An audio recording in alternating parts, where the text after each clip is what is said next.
Roberta Guiar e esse é o programa Cidades, Negócios e Oportunidades. Nesta semana estamos abrindo um novo quadro que se chama Sua Profissão é um Sucesso. E para estrear essa nova etapa, conversamos com um cardiologista especializado em medicina do esporte, Dr. José Cavazoli Lazzoli. A entrevista foi realizada após um workshop realizado por iniciativa da Igreja Metodista no bairro Quitandinha, em Petrópolis. Acompanhe a reportagem.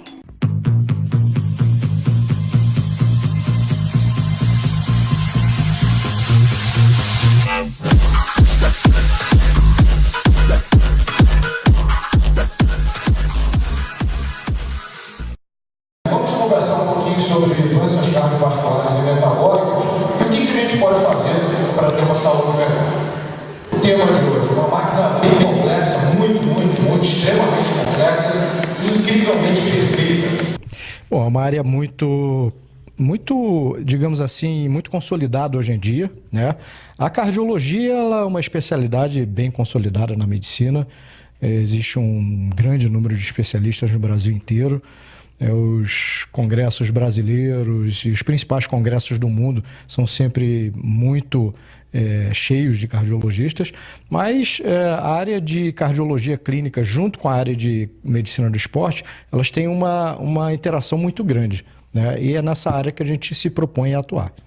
E são então quantos anos de estudos, qual a preparação?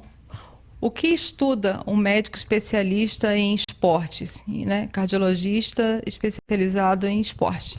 Então, são 6 anos de faculdade, né? 6 anos de graduação, aí a gente passa para a residência médica. Atualmente é necessário fazer 2 anos de residência em clínica médica, mais 2 anos em cardiologia, para depois seguir para uma subespecialização, né? Então, o tempo de formação mínimo é de 10 a 12 anos aproximadamente. Nessa harmonia toda que é o corpo humano, né, conforme na palestra, o senhor estava comparando com a galáxia. Bom, apenas como uma comparação, a Via Láctea ela tem aproximadamente 100 bilhões de estrelas. Essa mesma Via Láctea ela tem 100 vezes menos estrelas do que nós temos de células no nosso corpo. Ou falando ao contrário, em cada um de nós existe 100 vezes mais células do que estrelas na Via Láctea. Olha só, olha que coisa impressionante. Cada um de nós é verdadeiramente um universo. São quantas células mesmo? No corpo de cada ser humano nós temos aproximadamente 10 trilhões de células, né? E a gente fez a comparação com o número de estrelas que existem na Via Láctea, que são aproximadamente 100 bilhões. Então, dentro do corpo de uma pessoa, existem 100 vezes mais células do que o número de estrelas na nossa galáxia, na Via Láctea. Como é perfeito, né? Conforme o senhor falou, nós fomos criados à imagem do Criador. Sim, e notem que é importante que cada uma dessas 10 trilhões de células receba os nutrientes adequados para o seu funcionamento normal. Isso só se dá por meio do sistema cardiovascular. Através do sangue, né? Através do bombeamento. Eu ia até fazer uma pergunta. Eu ia falar que o coração é o principal gestor do corpo, mas aí o neurologista pode dizer que é o cérebro. Como que fica esse impasse? Bom, a gente brinca, né? O cardiologista vai dizer que é o coração, o neurologista vai dizer que é o cérebro, mas na realidade, sem que alguma parte do corpo esteja funcionando normalmente, a coisa não funciona. Então, é importante o coração funcionando normalmente, é importante o cérebro, sem o qual não há vida também, e que todos os órgãos funcionem normalmente. Mas tudo isso depende do sistema cardiovascular íntegro, funcionando normalmente. Então, e falando nessa integridade do sistema cardiovascular, o que o senhor orienta? Quais são as principais doenças e quais são os principais motivos, né, de mortes e como cuidar, como prevenir? Então, existem aqueles fatores de risco clássicos para doenças cardiovasculares. A gente sempre lembra de 2 doenças que são importantes, que é a hipertensão e o diabetes, né? A pressão alta e o diabetes, junto com o tabagismo, com o cigarro, são responsáveis pela quase totalidade das doenças do coração e são responsáveis por doenças que, infelizmente, abreviam a vida das pessoas. Então, ter muito cuidado com a pressão arterial, se for hipertenso, controlar rigorosamente, ter muito cuidado com a glicose no sangue, se for diabético, controlar de forma muito rigorosa, não fumar e, se porventura estiver fumando, parar imediatamente, controlar o colesterol e fazer exercício físico, além de uma boa alimentação.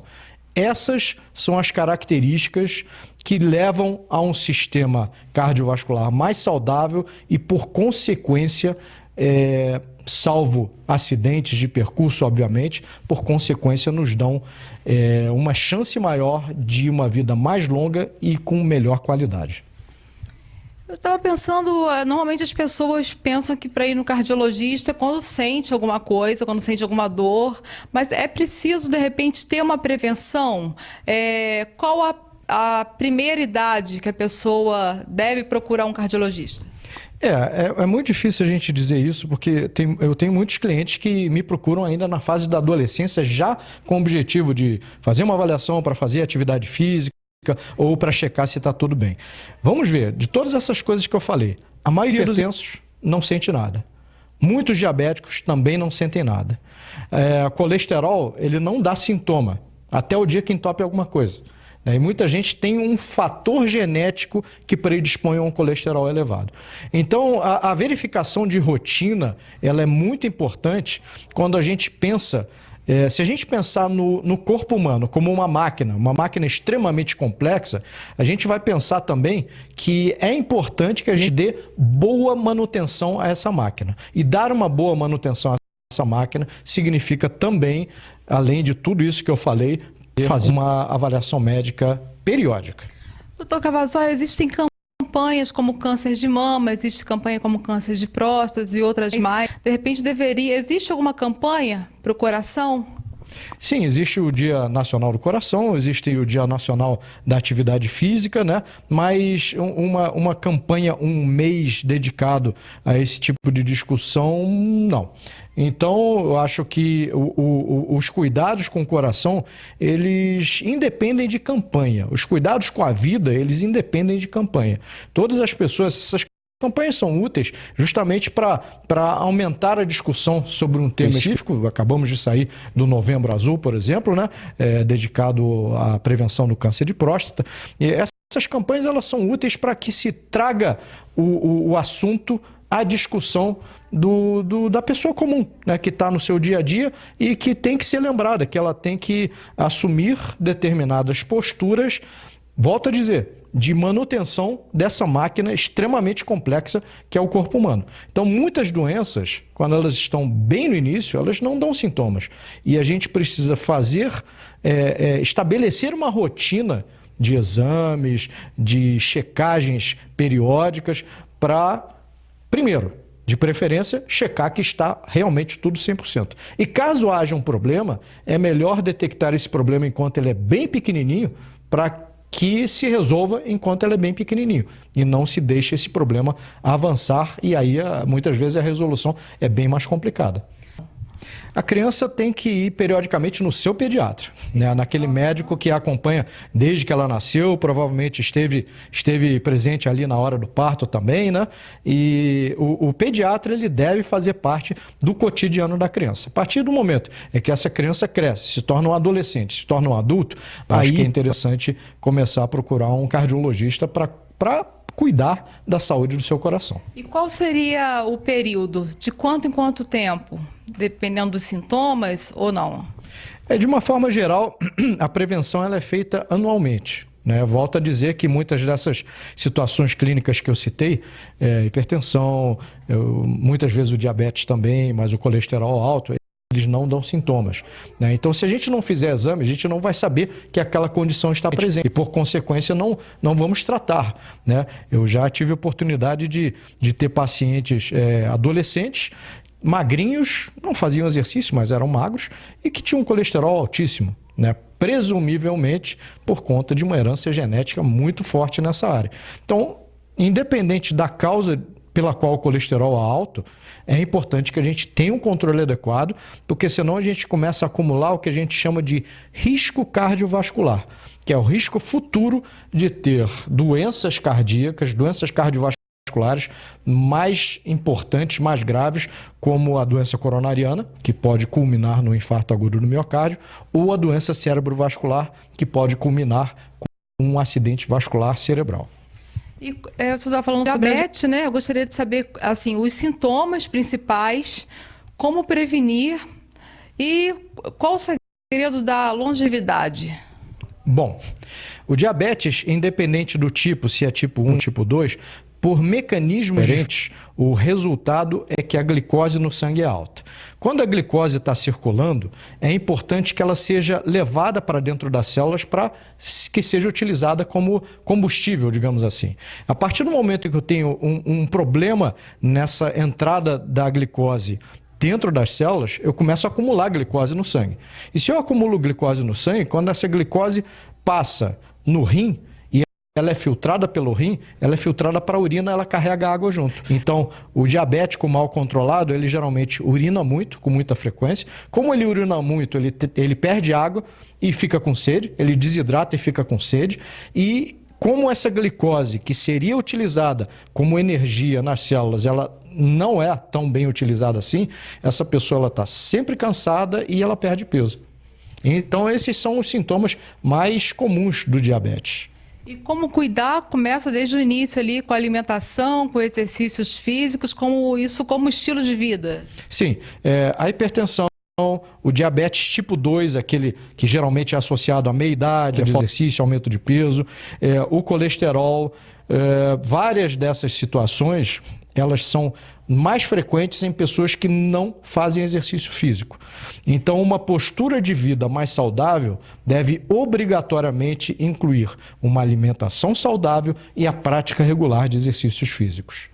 Então, doutor Cavazoli, quem estiver assistindo e de repente não tem a prática de exercer exercícios físicos, né, tá na ociosidade, o que essa pessoa, o que o senhor poderia falar para, de repente, levantar a autoestima da pessoa, para ela poder dar o primeiro passo e começar paulatinamente a ter uma vida saudável? Então, o exercício físico a gente costuma comparar muitas vezes com um medicamento. Vamos supor, eu tenho um paciente que tem pressão alta, ele precisa tratar a pressão. Então ele vai no cardiologista, o cardiologista vai prescrever para ele um medicamento numa determinada dose e vai dizer para ele, tome esse medicamento tantos miligramas uma vez ao dia. Isso é uma prescrição, tá certo? Esse paciente ele não pode tomar remédio por conta própria e ir tomando até baixar a pressão. Não, tem que ter uma prescrição adequada. Com exercício é a mesma coisa. O exercício, quando ele está na dose certa, ele proporciona benefícios.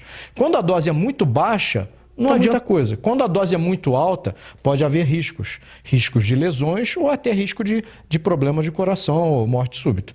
Então, o ideal é uma avaliação médica seguida pela orientação por um profissional de educação física. Esse digamos assim, é o cenário ideal para quem quer começar a se exercitar, né? E o senhor estava comentando durante a palestra que não existe idade, né, para o exercício físico. Pode ser desde criança até a terceira idade. Principalmente a terceira idade, é bem interessante começar o exercício físico, mesmo se a pessoa ainda não tiver praticado. Sim, a mensagem é sempre a seguinte, não tem idade ideal. É óbvio que quando a gente pensa em fator de risco é o seguinte, é uma característica que a pessoa tem que aumenta a chance dela ter um problema de coração. Quanto menos tempo ao longo da vida ela se expõe àquela característica, melhor. Então, exemplo, o sedentarismo, né? Se a pessoa ela faz exercício físico desde criança, esse é o cenário ideal, que ela faça exercício físico a vida inteira. Mas aquele indivíduo que já está na meia-idade, tem lá seus 40, 50, 60 anos, nunca fez exercício ou está parado há algum tempo, essa pessoa ela jamais pode pensar, puxa vida, não dá mais tempo. Dá sim. Né? Existem vários trabalhos mostrando que a terceira idade é a idade que mais se beneficia de exercícios físicos. E para quebrar um pouquinho aquele parâmetro normal na cabeça de muitas pessoas, que o idoso tem que fazer só coisinha muito leve, né? Se ele fizer uma boa avaliação médica e tiver uma boa orientação por um profissional de educação física, ele vai poder fazer o exercício aeróbico e vai poder fazer o exercício de força também. Musculação é extremamente benéfica para o indivíduo da terceira idade. A partir do momento que a pessoa aumenta a massa muscular, ela aumenta a massa óssea também. E aí a gente não só faz com que essa pessoa seja mais apta para as atividades do dia a dia, como também ajuda a prevenir ou tratar osteopenia e osteoporose. E como que esses resultados são, assim, dá para ver realmente? Eu conheço pessoas que começaram a praticar o exercício físico com os 60 anos, a partir dos 60, e hoje eu vejo que essa pessoa está melhor do que há 10 anos atrás. Sim, é verdade. É muito nítido. Muitas vezes você pode comparar duas pessoas de 70 anos de idade. Uma se move, anda com muita dificuldade, bem devagarinho, e outra anda com muita desenvoltura e até com uma velocidade bem mais alta. Uma é muito limitada do ponto de vista físico e a outra praticamente não tem limitações. Isso certamente tem impacto no dia a dia e na qualidade de vida dessas duas pessoas. E até na aparência, até na autoestima da pessoa também, ela fica mais revigorada. Sim, digamos assim, os dois são idosos, mas um é funcionalmente idoso, o outro não. Essa é a diferença. Doutor Cavazoli, não deixando de falar em saúde, mas falando do mercado de trabalho, o que é preciso para ser um bom médico? As pessoas que, de repente, estão querendo cursar uma faculdade de medicina ou então têm o interesse em conhecer um pouquinho mais dessa área que é tão importante, que é uma das áreas onde... Uma das principais áreas, né? Com certeza, é o principal órgão do nosso organismo, é uma das áreas onde há mais investimento financeiro também.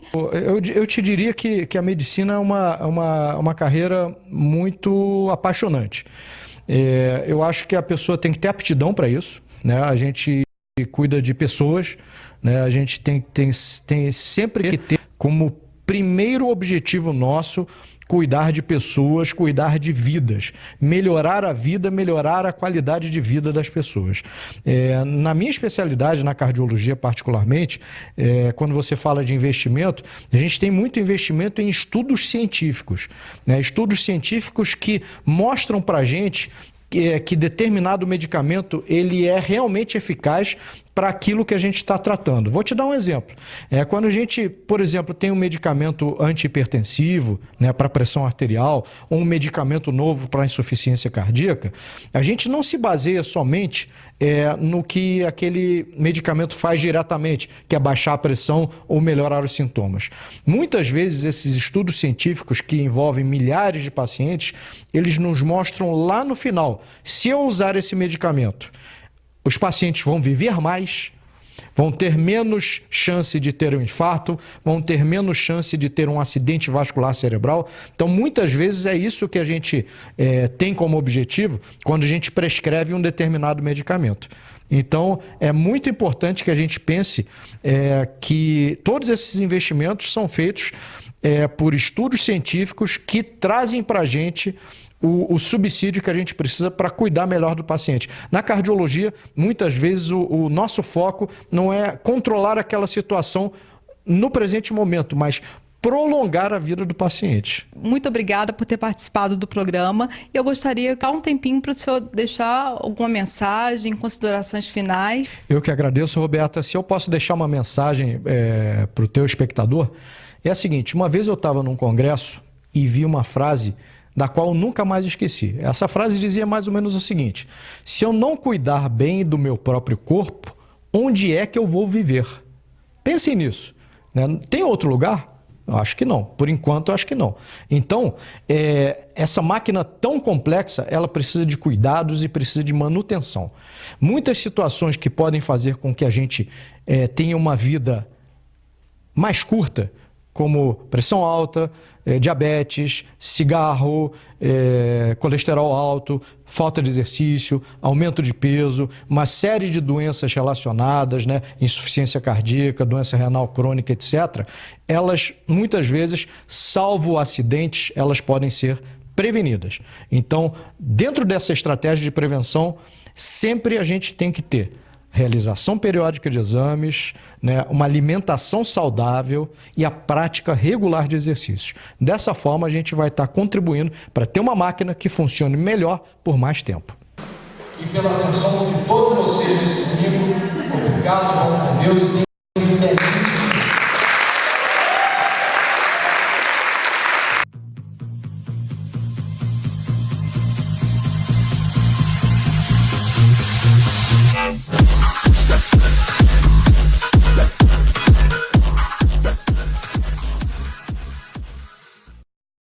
Gostaria de parabenizar o Dr. Cavazoli, juntamente com a iniciativa da Igreja Metodista do Quitandinha, em realizar este workshop neste último domingo agora passado.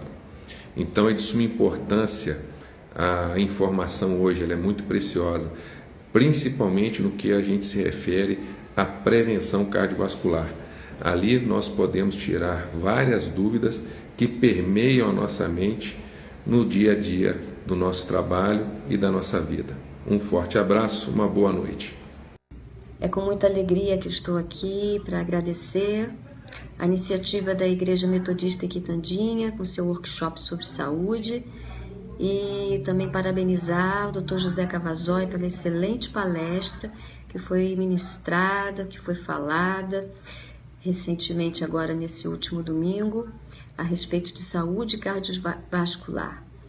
É sempre importante a iniciativa de esclarecimento, a iniciativa de compartilhar conhecimento para que possamos ter uma qualidade de vida melhor, né? Prevenir doenças é melhor do que tentar remediá-las depois.